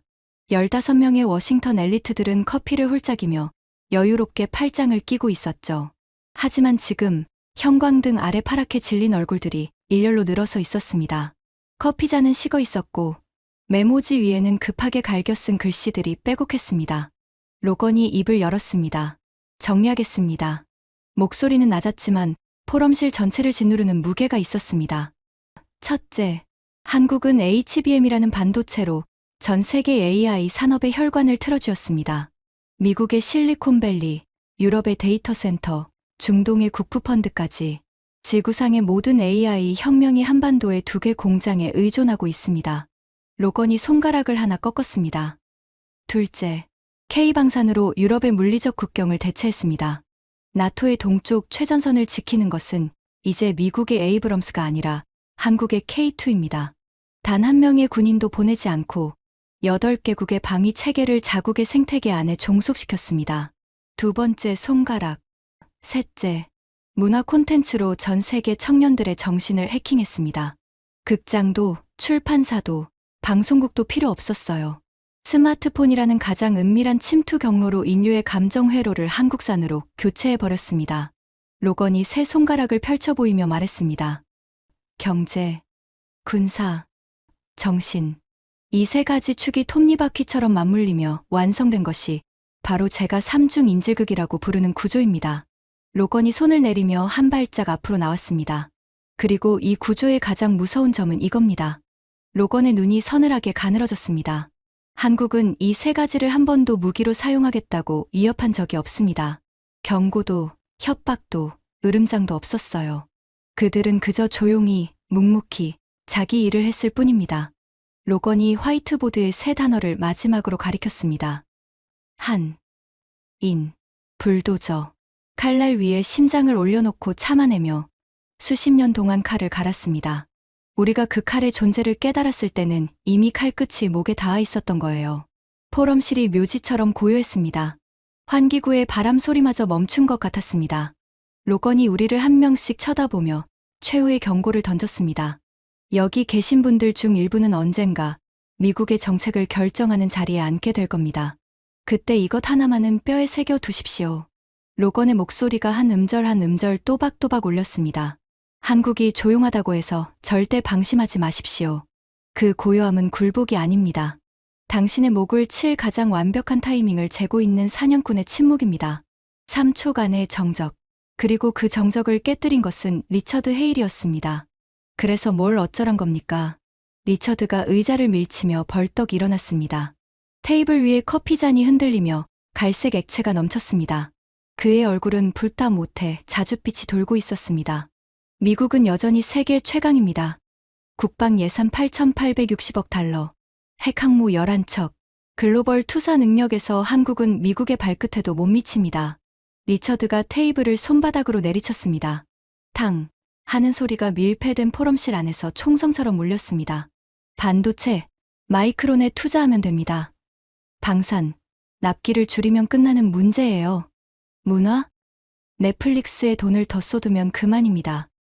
이 모든 건 돈과 시간의 문제지 한국이라는 나라의 본질적 우위 따위가 아닙니다. 리처드의 손이 떨리고 있었습니다. 넥타이가 삐뚤어져 있었고 이마에는 땀이 맺혀 있었죠. 하지만 그의 눈에는 아직 꺼지지 않은 불꽃이 타오르고 있었습니다. 32년간 미국 방산의 최전선에서 싸워온 남자의 마지막 자존심이었습니다. 포럼실이 다시 정적에 잠겼습니다. 모든 시선이 로건에게로 향했습니다. 로건은 미동도 하지 않았습니다. 서 있는 자세 그대로 리처드를 조용히 바라보고 있었습니다. 마치 비바람이 지나가기를 기다리는 바위처럼요. 리처드의 거친 호흡이 포럼실에 울려 퍼졌습니다. 로건이 입을 열었습니다. 목소리는 여전히 낮고 차분했습니다. 리처드 씨. 단 세 단어에 실린 무게가 리처드의 어깨를 짓누르는 게 보였습니다. 지금 하신 말씀이 정확히 일본이 한 말입니다. 리처드의 눈이 미세하게 흔들렸습니다. 일본도 그렇게 말했어요. 돈을 더 투자하면 된다. 기술력을 높이면 해결된다. 시간이 지나면 한국은 다시 우리 밑으로 내려올 것이다. 로건이 한 발짝 다가갔습니다. 결과가 어땠습니까? 일본 반도체 산업은 지금 어디에 있습니까? 리처드가 입술을 꽉 깨물었습니다. 일본 조선업은 지금 어디에 있습니까? 리처드의 주먹이 하얗게 질릴 정도로 쥐어졌습니다. 일본의 가전산업은, 소니의 TV 사업은, 도시바의 반도체는. 로건이 걸음을 멈추고 리처드와 팔 하나 거리에 섰습니다. 전부 한국에게 빼앗겼습니다. 일본도 리처드 씨처럼 말했어요. 돈이 있으니까, 기술이 있으니까, 우리가 원조니까. 그런데 그 모든 자신감이 무의미했습니다. 로건의 목소리가 한 톤 더 내려갔습니다. 왜 그랬는지 아십니까? 리처드가 대답하지 않았습니다. 의자에 도로 주저앉으며 넥타이를 잡아당겼습니다. 매듭이 더 삐뚤어졌지만 그는 신경 쓰지 못하는 것 같았습니다. 돈과 기술이 부족해서 진 게 아니기 때문입니다. 로건이 화이트보드에 5가지 DNA를 가리켰습니다. 한국에게 진 나라들의 공통점은 딱 하나예요. 한국이라는 나라의 본질을 이해하지 못했다는 겁니다. K-팝이나 추구 삼겹살이나 먹는 나라. 우리 기술 베껴서 싸게 파는 짝퉁 공장. 우리가 시키면 하고 말면 많은 관리 자산. 로건이 리처드, 브렌다, 그리고 저를 차례로 쳐다봤습니다. 오늘 이 방에서 나온 말들입니다. 일본도, 유럽도, 그리고 지금 미국도 똑같은 착각을 하고 있어요. 로건이 마지막으로 리처드에게 물었습니다. 리처드 씨, 폴란드 입찰에서 진 게 낫기 때문이라고 정말 생각하십니까? 리처드가 고개를 들었습니다. 그의 눈에서 분노의 불꽃이 꺼지고 그 자리에 뭔가 다른 것이 떠오르고 있었습니다. 저는 그것이 무엇인지 알 수 있었습니다. 패배를 인정하기 직전에 그 씁쓸하고 무력한 빛이었습니다. 36개월 대 6개월. 그건 납기의 차이가 아닙니다. 로건이 나직하게 말했습니다. 그건 각오의 차이입니다. 당신 회사는 36개월 동안 회의를 하고 보고서를 쓰고 예산을 조율하고 의회에 로비를 했습니다. 그 36개월 동안 한국은 전차를 찍어내고 군인을 훈련시키고 부품 보급 체계를 통째로 이식한 겁니다. 로건이 화이트보드에 불도저를 짚었습니다. 그들은 기회가 왔을 때 회의하지 않습니다. 뛰어듭니다. 그리고 뛰어든 이상 멈추지 않습니다. 리처드 헤일이 양손으로 얼굴을 감쌌습니다. 포럼실이 숨을 멈췄습니다. 리처드의 넓은 어깨가 미세하게 떨리고 있었습니다. 잠시 후 그가 손을 내리며 입을 열었습니다. 목소리는 아까의 포효와는 완전히 다른 낮고 갈라진 소리였습니다. 폴란드 최종 보고서를 받았을 때 리처드가 천천히 말했습니다. 한국 전차의 극한 환경 테스트 데이터가 첨부돼 있었습니다. 리처드가 고개를 들어 천장을 바라봤습니다. 형광등의 차가운 빛이 그의 젖은 눈가를 비추고 있었습니다. 영하 35도. 폴란드 동부 국경의 한겨울 기온입니다. K2 전차는 그 온도에서 시동을 걸고 10분 만에 전투 준비를 완료했어요. 리처드의 목소리가 떨렸습니다. 우리 에이브럼스는 같은 조건에서 예열에만 40분이 걸렸습니다. 영하 35도에서 엔진이 정상 가동되기까지 별도의 보조 장비가 필요했어요. 리처드가 시선을 내려 자기 앞에 빈 커피잔을 바라봤습니다. 그 데이터를 읽고 나서 한참을 책상 앞에 앉아 있었습니다. 그때 알았어야 했는데. 리처드가 고개를 들어 로건을 바라봤습니다. 영하 35도에서 시동이 걸리는 전차를 만들었다는 건 그게 단순히 기술력의 문제가 아니라는 거요. 영하 35도의 전장에서 자기 군인이 죽지 않게 하겠다는 집념. 극한의 조건에서도 반드시 작동해야 한다는 강박. 그런 건 돈으로 살 수 없는 겁니다. 리처드가 넥타이를 풀며 한숨을 내쉬었습니다. K-팝이나 추는 나라라고 했던 게 부끄럽습니다. 저는 심장이 쿵 내려앉는 걸 느꼈습니다. 리처드 헤일. 32년 방산 경력. 워싱턴에서 가장 목소리가 큰 남자. 한국을 짝퉁 공장이라 불렀던 그 남자가 고개를 숙이고 있었습니다. 포럼씨에 무거운 침묵이 흘렀습니다. 브렌다 콜린스가 노트북을 닫으며 입을 열었습니다. 그녀의 목소리에서 처음으로 냉소가 완전히 사라져 있었습니다. 관리 자산이라고 했던 제 표현을 정정해야 할 것 같습니다. 브렌다가 양손을 테이블 위에 가지런히 올리며 말했습니다. HBM 점유율 92%. 이 숫자를 확인했습니다. 사실이에요. 그리고 마이크론의 차세대 HBM 양산 일정이 한국보다 최소 2년 뒤라는 것도요. 브렌다가 잠시 멈추더니 자조적인 미소를 지었습니다. 우리가 관리하고 있었던 게 아니라 우리가 관리당하고 있었네요. 마크 리버스가 군인 특유의 간결한 말투로 덧붙였습니다. 합참에서 AI 전장관리 시스템 브리핑을 받을 때마다 HBM 조달 리스크가 항상 따라붙었습니다. 하지만 그게 이 정도로 구조적인 문제인 줄은 몰랐습니다. 토마스 제닝스가 고개를 끄덕이며 나지막하게 말했습니다. 주한미군에서 3년간 근무하면서 한국 군인들의 훈련 강도에 놀란 적이 한두 번이 아닙니다. 새벽 4시에 일어나서 야전 훈련을 하는데 불평하는 사람이 한 명도 없었어요. 토마스가 고개를 들어 로건을 바라봤습니다. 그때는 그냥 근성이 있는 군대라고만 생각했습니다. 하지만 지금 국장님 말씀을 듣고 나니 그건 근성이 아니라 본능이었던 거군요. 방심하면 죽는다는 걸 온몸으로 알고 있는 사람들의. 캐서린 누가 조심스럽게 손을 들었습니다. 저도 대만의 중요성을 지나치게 강조한 부분은 인정합니다. 대만이 중요하지 않다는 게 아니라 한국의 전략적 비중을 과소평가하고 있었다는 뜻입니다.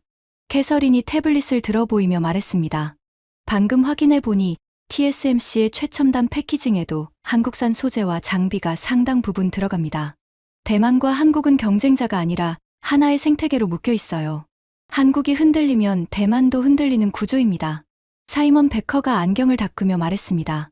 유럽인으로서 가장 충격적인 건 K방산 부분입니다. 독일 마셜펀드에서 한국 방산을 분석했을 때 솔직히 가격 경쟁력이 핵심이라고 생각했습니다.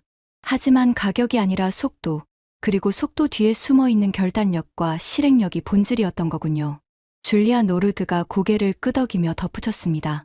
스웨덴 국방연구소에서 나토 무기 체계 호환성 보고서를 작업 중인데 한국산 장비의 비중이 매년 늘어나고 있어요. 이 추세가 계속되면 5년 안에 동유럽 나토 회원국의 주력 전투 장비 절반 이상이 한국산이 됩니다. 하산 알리가 양손을 벌리며 말했습니다. 중동 입장에서 말씀드리면 한국은 무기를 팔 때 정치적 조건을 걸지 않습니다. 미국은 인권, 민주주의, 의회 승인이라는 복잡한 조건이 따라붙지만 한국은 깔끔합니다. 그래서 중동 국가들이 한국 방산에 끌리는 거예요. 제임스 오닐이 호주 특유의 직설적인 말투로 덧붙였습니다. AUKUS 협력에서도 한국의 존재감이 커지고 있습니다. 호주 해군의 차기 호위함 사업에 한국 조선소가 유력 후보로 올라와 있어요. 잠수함 기술 이전에서도 한국이 경쟁자로 부상하고 있고요. 로베르토 피오리가 이탈리아 억양으로 무겁게 말했습니다. 이탈리아 방산은 유럽에서 나름 경쟁력이 있다고 자부했습니다. 하지만 한국의 납기와 가격을 보면 솔직히 같은 토대에서 경쟁이 안 됩니다. 윌리엄 텐이 조용히 끼어들었습니다. 싱가포르 외교관 시절에 한국 외교관들과 많이 만났는데 그 사람들에게서 느껴지는 특유의 기운이 있었습니다. 온화하지만 절대 물러서지 않는, 뭐라고 해야 할까, 부드러운 강철 같은 느낌이요. 윌리엄이 로건을 바라보며 말했습니다. 그게 국장님이 말씀하신 한이라는 감정에서 나오는 거였군요. 15명 중 14명이 각자의 방식으로 로건의 분석을 인정하고 있었습니다. 저는 테이블 아래에서 손을 꽉 쥐고 있었습니다. 손바닥에 땀이 차 있었습니다. 그때 로건이 테이블 구석을 바라봤습니다. 브리핑 내내 한마디도 하지 않고 조용히 앉아 있던 사람.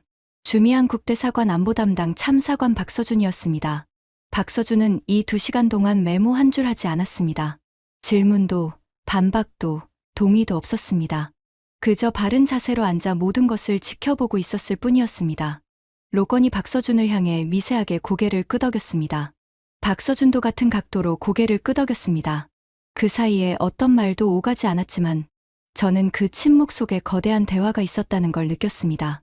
로건이 마지막으로 입을 열었습니다. 이 방을 나가기 전에 하나만 더 말씀드리겠습니다. 로건이 화이트보드에 모든 글자를 지우고 단 한 문장만 적었습니다. 한국을 건드린 나라는 예외 없이 대가를 치렀다. 일본은 반도체 소재로 한국의 목을 조르려다 자기 산업에 구멍을 냈습니다. 한국의 방산을 무시하던 유럽은 위기가 터지자 한국 없이는 국경을 방어할 수 없는 몸이 되었습니다. 한국의 문화를 유행이라 비웃던 할리우드는 이제 한국 IP를 사오기 위해 줄을 서고 있어요. 로건이 마커를 내려놓으며 선언했습니다. 우리가 그 명단에 다음으로 오르지 않으려면 5만 원부터 버려야 합니다. 로건이 서류를 가방에 넣으며 담담하게 말했습니다.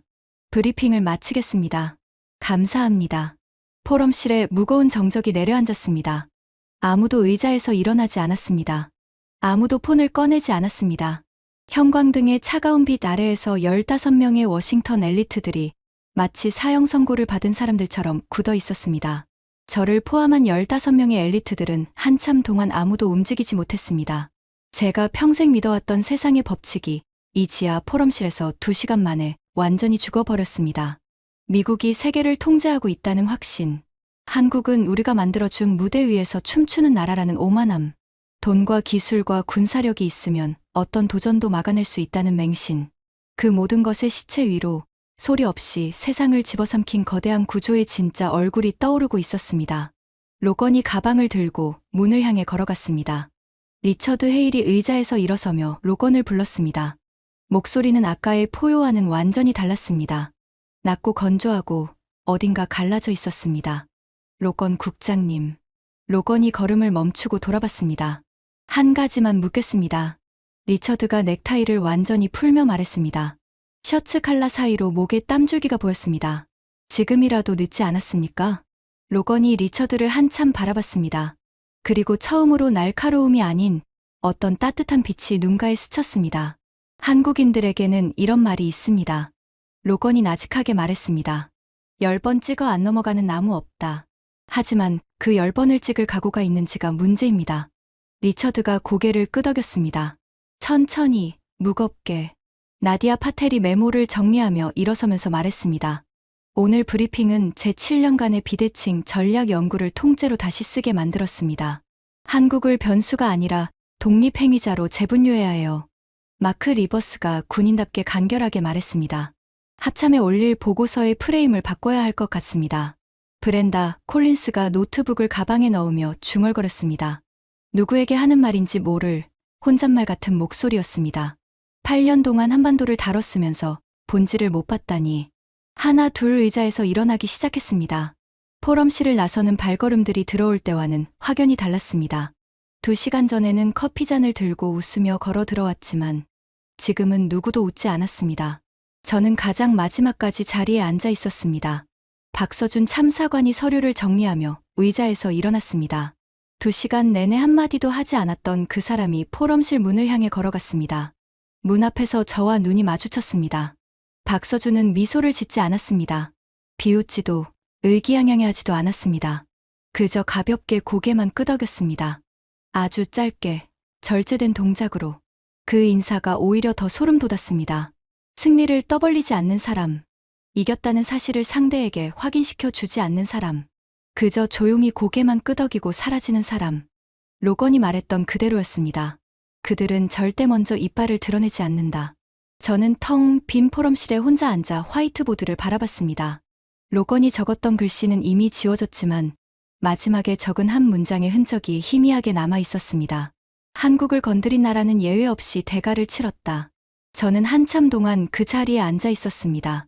두꺼운 방음문을 열고 계단을 올라 브루킹스 연구소 밖으로 나왔을 때 워싱턴의 봄바람이 얼굴을 스쳤습니다. 벚꽃이 바람에 흩날리고 있었습니다. 오전의 햇살이 매사추세츠 애비뉴 위를 따뜻하게 비추고 있었죠. 하지만 2시간 전에 봤던 그 평화로운 풍경이 완전히 다르게 보이기 시작했습니다. 거리를 달리는 차들. 현대와 기아의 로고가 눈에 들어왔습니다. 아까는 그냥 스쳐 지나갔던 것들이었는데 이제는 하나하나가 다르게 보였습니다. 횡단보도에서 신호를 기다리는 사람들의 손에 들린 스마트폰. 그 안에 삼성의 메모리 칩이 들어 있었습니다. 커피숍 안에서 이어폰을 끼고 고개를 까딱거리는 대학생. 그 이어폰에서 한국의 음악이 흘러나오고 있을지도 모른다는 생각이 들었습니다. 저쪽 모퉁이의 뉴스 스탠드에 걸린 헤드라인. AI 투자 열풍 계속이라는 글자 위로 반도체 칩의 사진이 실려 있었습니다. 그 칩의 핵심 부품이 어디서 오는지 이제 저는 알고 있었습니다. 총성 없는 전쟁은 이미 끝나 있었습니다. 그들은 영토 하나 빼앗지 않고 피 한 방울 흘리지 않은 채 전 세계의 일상과 뇌 구조와 국경선을 조용히 재편해버렸습니다. 우리가 그것을 깨달았을 때는 이미 모든 것이 그들의 설계도 안에 들어가 있었습니다. 횡단보도를 건너는데 동기 2명이 나란히 걸어오고 있었습니다. 나디아 파텔과 마크 리버스였죠. 둘 다 아까와는 다른 얼굴을 하고 있었습니다. 나디아가 먼저 입을 열었습니다. 동아시아 전략을 처음부터 다시 공부해야 하는 거 아닐까? 마크가 짧게 고개를 끄덕였습니다. 합참에 있으면서 한반도를 북한 리스크로만 봤던 게 부끄럽군. 두 사람이 지나간 뒤 저는 주머니에서 스마트폰을 꺼냈습니다. 아버지 이름을 찾아 통화 버튼을 눌렀습니다. 3번 울린 뒤 아버지의 목소리가 들렸습니다. 이든. 아버지. 목소리가 떨렸습니다. 스스로도 놀랄 만큼. 로건 국장님 브리핑을 들었습니다. 전화기 너머로 아버지의 짧은 호흡이 들렸습니다. 아버지, 우리가 착각하고 있었습니다. 긴 침묵이 흘렀습니다. 워싱턴의 봄바람이 벚꽃잎을 날리며 제 뺨을 스쳤습니다. 전화기를 누르고 있는 손가락이 차가웠습니다. 아버지는 아무 말씀도 하지 않으셨습니다. 하지만 수화기 너머로 들리는 그 무거운 호흡이 아버지도 이미 알고 계셨다는 것을 말해주고 있었습니다. 폴란드에서 졌을 때, 납기를 맞추지 못해 계약을 빼앗겼을 때, 저녁 식탁에서 와인잔을 내려놓으며 처음으로 한숨을 쉬셨을 때, 아버지도 그 순간 무언가를 느끼셨던 겁니다. 한참의 침묵 뒤에 아버지가 한마디를 하셨습니다. 집에 와라. 이야기하자. 전화를 끊고 하늘을 올려다봤습니다.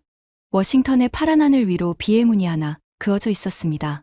그 비행기에도 한국이 만든 부품이 들어있을 거라는 생각이 문득 들었습니다.